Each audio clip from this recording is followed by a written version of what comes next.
Welcome to the Beekeeper Confidential mini episode. I'm your host, Mandy Shaw. Yesterday, I got a swarm call from a lady who said that every year they get a swarm of bees in their yard, and they had a beekeeper come out, but they couldn't remember that beekeeper's phone number, so they were able to find me. But she said that her husband had tried scaring off the bees, and I asked her how, and she said that he had sprayed them with the hose. It kind of blows my mind that somebody who already knows the drill with swarms knows that a beekeeper will come for free and take the bees away. So why try to scare them off? Anyways, I went and the bees were on the side of the house and there weren't very many of them. Now, when the lady called me, she told me that I asked her how big of a space they took up. She said, well, it's about 4 inches by 10 inches. And I thought, well, that sounds okay. So I went, and when I got there, they were clinging to the side of the house, and it looked like a little pancake. And it was high up, and it was above this giant rose bush. The people that live in this house are really wonderful gardeners. And they had this giant rose bush, and so we had to lean a ladder and sort of smash the rose bush, but they were okay with that because they really wanted to get the bees out of there. So I go up there with my bee bucket and my milk jug bee scooper, and I just start grabbing them and putting them in the bucket, and I could see that they had already started building comb on the side of the house. Now, I've seen bees build comb in their swarm spot or in their bivouac, but it usually is when they've been there for a little while. Now, they said that the bees had just arrived that day, but I'm not so sure about that because of the wax that was there. Anyways, I get the bees in the bucket, I put the lid on it, and I decide I'm going to leave it there for a couple of hours because I have some other bee things that I need to do that are nearby. So I leave the bucket there and I tell them, okay, I'll come back in a couple hours. Great. So I go and do my other bee stuff, and then I come back, and when I'm pulling up to the house, I can see the bees are not only back on the side of the house, but the size of the swarm has nearly tripled. So this is kind of exciting for me because I'm like, wow, that's a lot better. So I go and I climb up the ladder, and the bees had left the bucket, which I guess I'm not surprised. There's lots of pheromones there on the wall. And if so many more bees had arrived or had reoriented to that location, I don't even know. Like if the guy had sprayed them off with water, maybe they were, I don't know.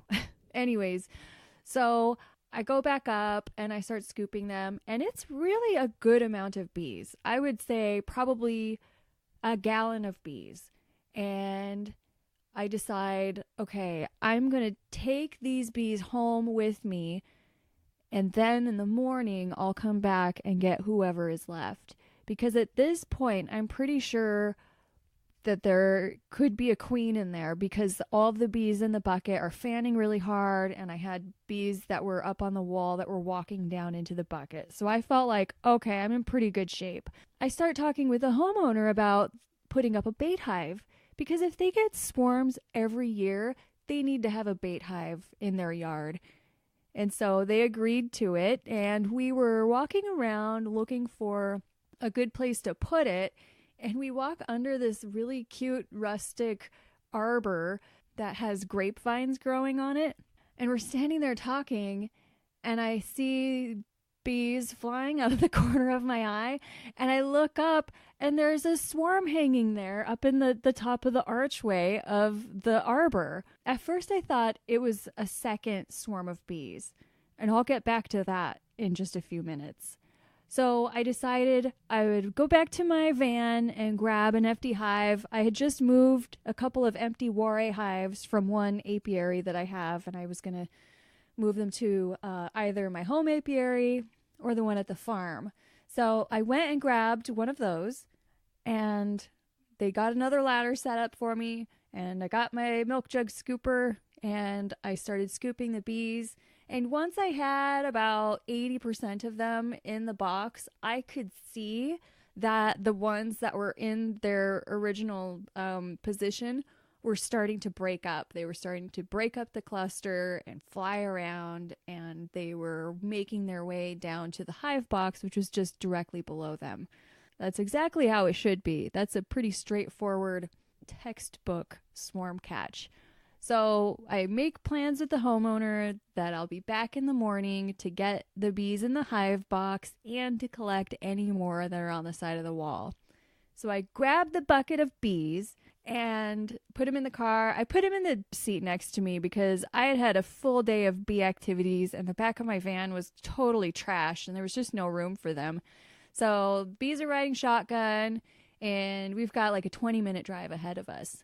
This was my first time driving with bees in the passenger seat next to me, and I was able to hear them and see them through the screen that I had put in the side of the bucket for ventilation, and they were roaring so loud and running all around the bucket, and I thought, well, that's kind of weird.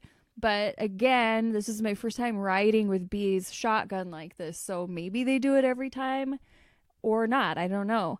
And so I get home and I quickly bring them to the backyard. Now, normally I can hive a swarm right away and it's not an issue. So I didn't anticipate any major issue with this one. So I tap the bucket down on the ground just to drop all the bees from the lid, and I open the lid and they fly out and go into full swarm flight. And I watched them go up and over the house, and they were flying pretty high up, and I couldn't really see that they were landing on anything. They were just kind of flying around like lost bees. And I was super hungry because I hadn't eaten since maybe 9:30 that morning, and it was now almost 6 o'clock in the evening. And so I went inside and my husband fed me some dinner. And while I'm eating, I can see more bees in the backyard. And it's the same ones that had flown out of the bucket. They were just flying around looking all confused. And after I ate, I went out and watched the apiary. And it looks like maybe a couple dozen of them came back to the hive that I tried pouring them into.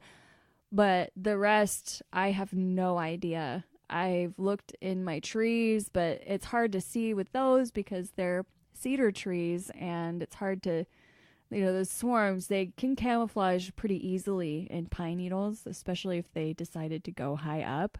So here's what I think. They didn't have a queen.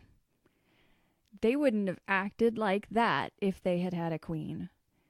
And if they had swarmed out of the bucket with a queen, they would have gone to one spot and I would have seen them form a cluster. In this case, they were just flying around, really lost looking. When I went back to the house this morning to deal with the rest of the bees, there was a ball of bees, maybe 500 to 700 bees in all. Clumped on the side of the house, of course. So I go up there, and this time I just put some brood comb right next to them because it's 50 degrees. It's 8:30 in the morning, and I didn't want to get them riled up. And so I put the brood comb there, and they walked right onto it, no problem. And I was able to look at them really closely. I did not see a queen. So this leads me to my conclusion about why there were two swarms at this location. I think what happened was when the guy sprayed them with water, they actually got separated from each other. And I think that the part of the swarm that had the queen was under the arbor, and the rest of the bees just went back to that spot where they had originally landed. So what I did was I brought the hive out to the farm and I opened it up to the bees that I had caught the day before, and then I poured the ones that were from the side of the house into it. And there was a lot of honey in there for them that I had uncapped, so they were already having kind of a honey party. And what I was looking for was fighting, because if they started fighting, then it would be really apparent to me that no, these colonies don't belong together. And the honey, of course, would help be a distraction for the bees, and maybe make them a little bit nicer if stranger bees did start coming in. But there was not any fighting. In fact, there was lots of fanning. And so I think that ultimately it was one swarm that arrived at their house. They got sprayed with water. They got separated. They got confused. And it's unfortunate that I had taken that first bucket of bees home with me and lost all of them, because if I think about the size that that colony could have been had it remained intact, it certainly would have passed as a prime swarm. So I've got them at the farm. They're in the hive. I'm going to check on them in a few days and see if there's any eggs or any sign of brood rearing, or perhaps I will see the queen. At this point, I don't know if the queen is in there or not.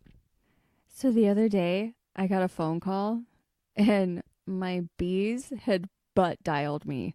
Have a listen.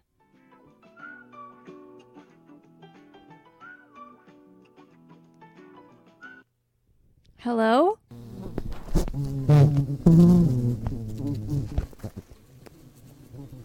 Hello? Bees? Bees, what are you doing calling? Hello? Oh God, I think it's a butt dial.